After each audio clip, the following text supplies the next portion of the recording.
subscribe the channel and hit the bell icon for more interesting and bone-chilling stories. It all started with a box of bees.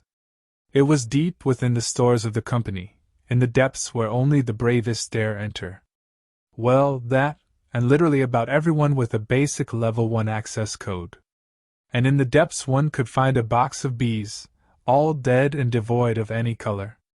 Bees that had once nested in the suburbs of North Carolina, in an odd house that had always stood there.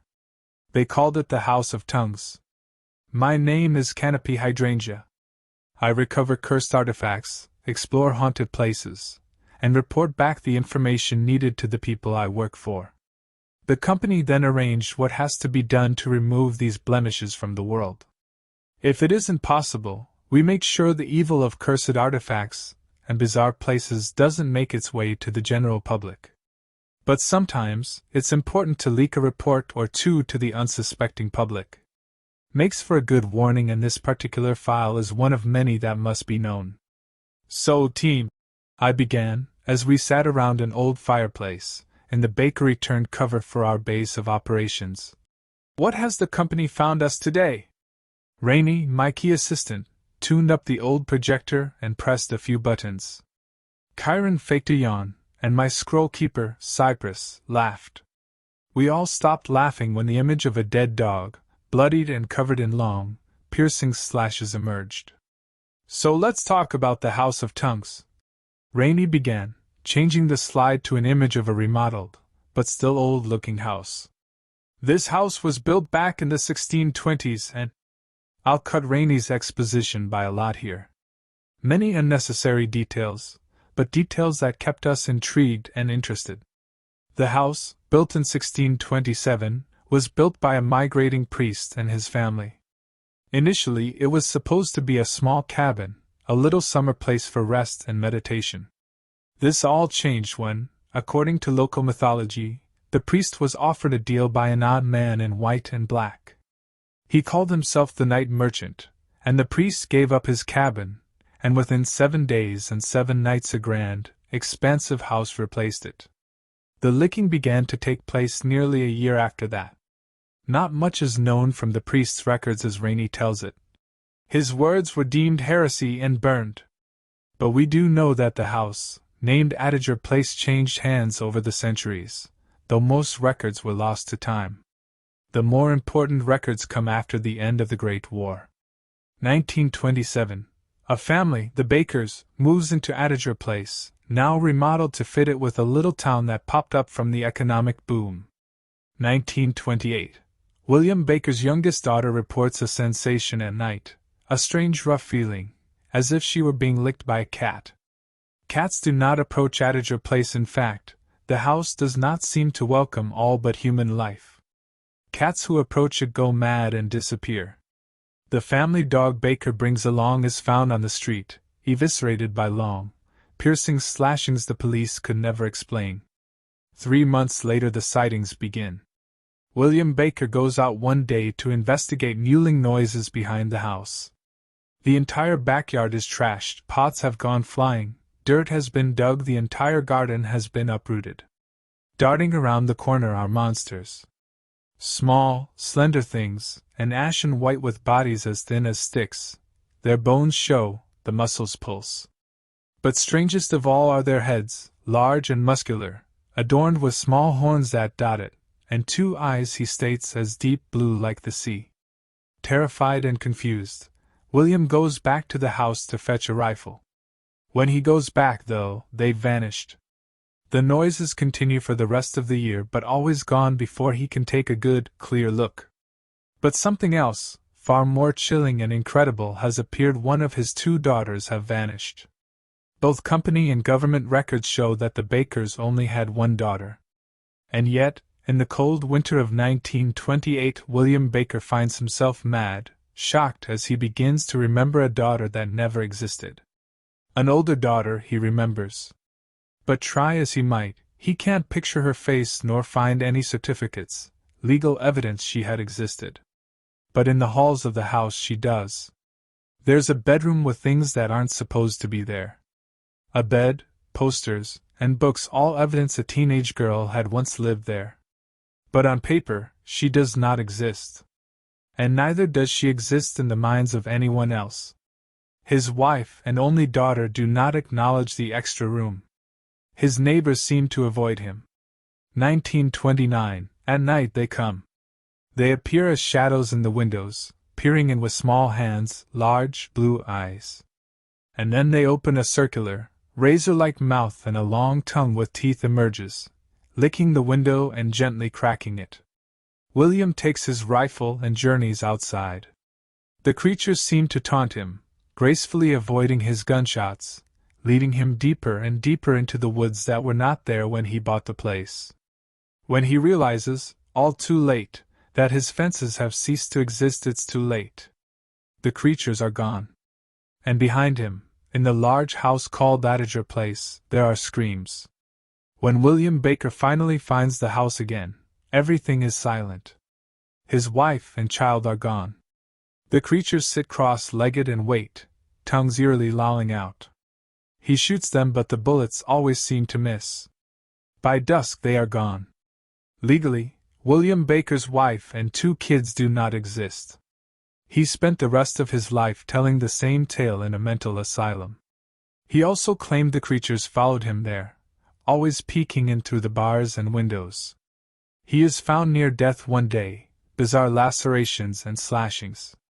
A man comes by, wrapped in shadow, and gives him a buzzing box. Bees. And the creatures never appeared. Wait, Chiron cut in. You're saying that bees, of all things, stop these tongue aliens? Rainie nodded, almost in disbelief of the story herself.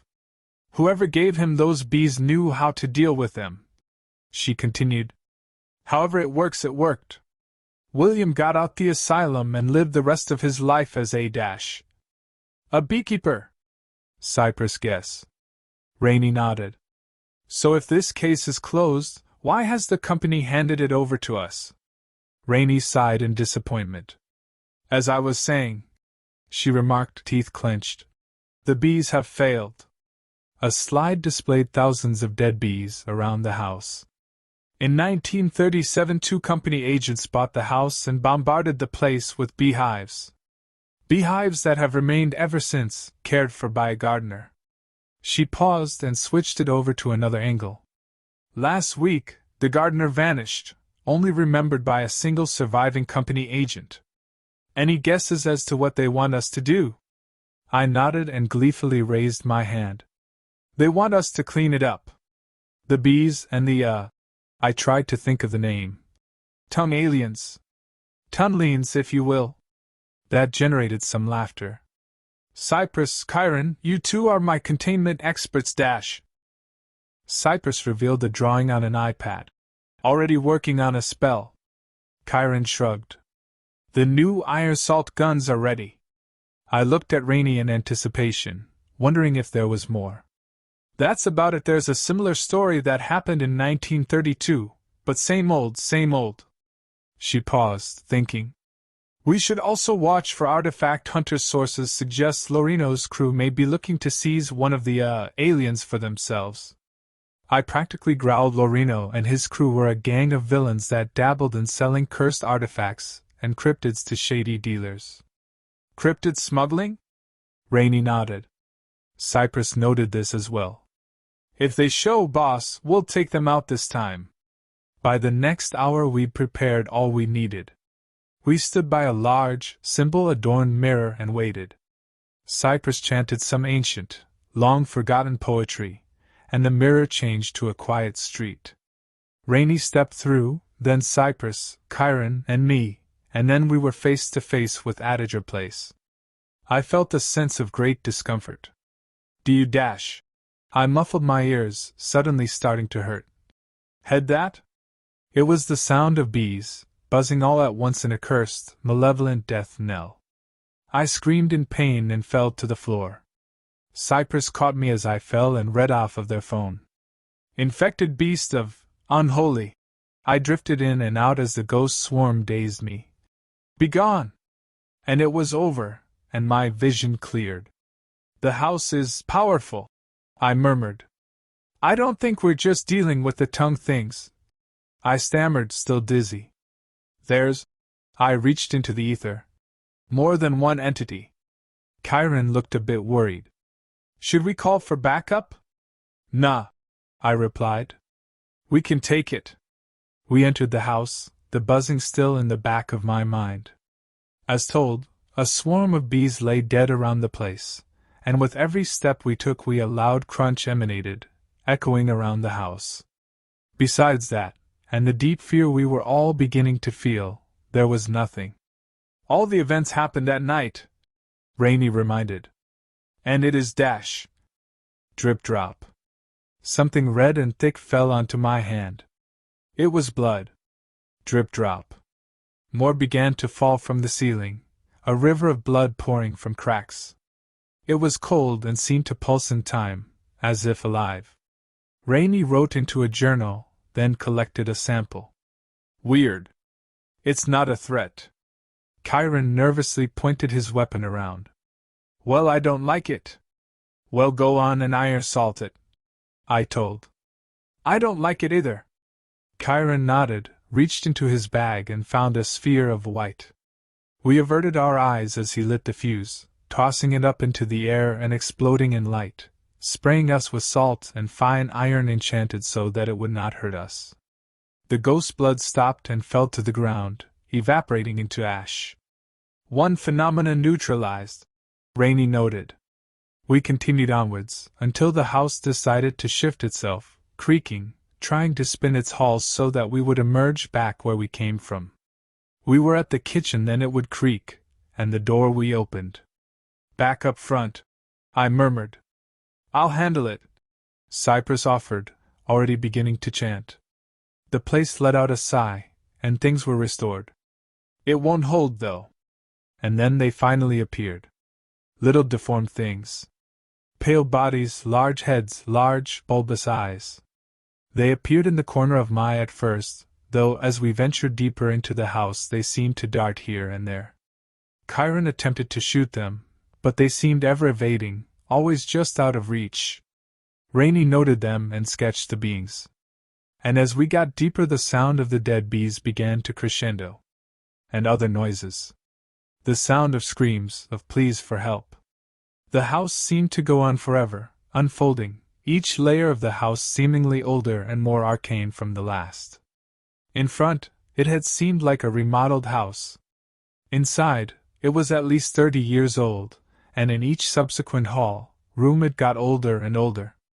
In the distance we saw something dark and rocky. That's a cave, isn't it? I asked. Cypress magic was of no use either. Wait! They paused, as we reached the cave.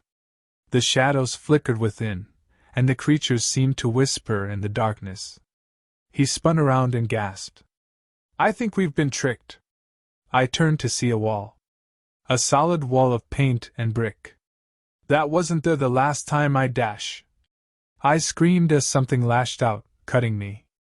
Ack! A tongue drew into the darkness, sharp. Lights! Rainie shouted, flicking on a lantern. The electric device sputtered, and failed illuminating about a dozen tongue things in the darkness, leaping out into shadow. Damn it! Chiron began to fire aimlessly as more and more tongues darted in and out, slashing us. Cypress, boss, solution? Cypress read off their phone, and a ball of light emerged in front of us, yet the darkness still remained. The wall behind us began to move, pushing us forward. The magician yelped, and tendrils of paint burst from the wall ensnaring him. Help me! I flicked a knife open and him loose. We were being forced forwards. The wall behind us seemed ever fleshy now, tendrils of red dripping limbs reaching out at us. In front, tongues lashed out, cutting us up one by one. But we continued to push, running forwards and firing as the wall of flesh behind us forced us into the darkness. Look! I shouted. A building! There was something there. Ancient, and carved from stone. The ruins of an ancient temple that seemed just like the house. Statues of the tongue things lay in wait, eerily inviting us in. The wall picked up speed, and we ran into the ruin, just as the wall crashed into its entrance, locking us within. A flash, then black goo. I got one! Chiron cheered, stepping over and picking it up. It whined, still alive, and a tongue lashed out only for Chiron to sever it. They can be killed. Rainie was studying the walls of the temple. The death of the creature had scared them off for now, at least. This place is old. Like really old. I've never seen this. She gestured to the arcane symbols on the walls. Language before. Cypress knelt down next to two skeletons, little marks of teeth all over. Must be the bakers. Around us were more skeletons, all marked by small incisions. Most were ancient, but some were all too new. A fresh corpse even lay in a corner, just a few days old. I looked at it. I recognized the corpse as a black market artifact dealer. Serves you right. Company agents dash. Rainie gasped. A team, just like us, lay dead on the floor, recently deceased. I thought we were the first to come here in a long time. This place, I remembered, eats people. Memories. HQ probably sent them and forgot they existed. A scuttling came from deeper within, and the sound of bees suddenly stopped. An unceasing quiet came next, and suddenly I preferred the bees to the quiet. I think, Cypress announced, I can get us out of here. And then they reached into their backpack and brought out, of all things. Is that a cat? Rainie puzzled. Did you actually dash? I suppose it would come in handy, Cypress confessed. Plus, it isn't mine, and I've got to return it. Enough, guys, I ordered. Cypress, how does this work? A glint in their eye came now. Well, they began. We know that the house hates animals, right? We nodded. Let's see why. And with that, Cypress released the cat, and it trotted softly down a hall, deep into the temple. We followed, up until the cat stopped before a chamber, stone gates warding us off. I opened the gates, and then we saw it. This was some sort of congregation room, a grand hall filled with stone benches, ancient symbols of old religion, and thousands of the creatures, all sleeping, save for a dozen or so chattering and climbing the walls. Look there! Cypress pointed to light in the corner of the hall, where creatures popped in and out. Daylight. A way out, I murmured. Just have to get through all of this first, Chiron pointed out. Not necessarily. Cypress started. I'll be right back. Cypress returned a moment later with the corpse of the tongue creature, then inscribed several symbols into it with a knife. They lit up, and we walked into the hall, Cypress leading us forwards. The creatures began to wake, jumping beside us and sniffing the air. I've disguised us as a mass of them, Cypress explained.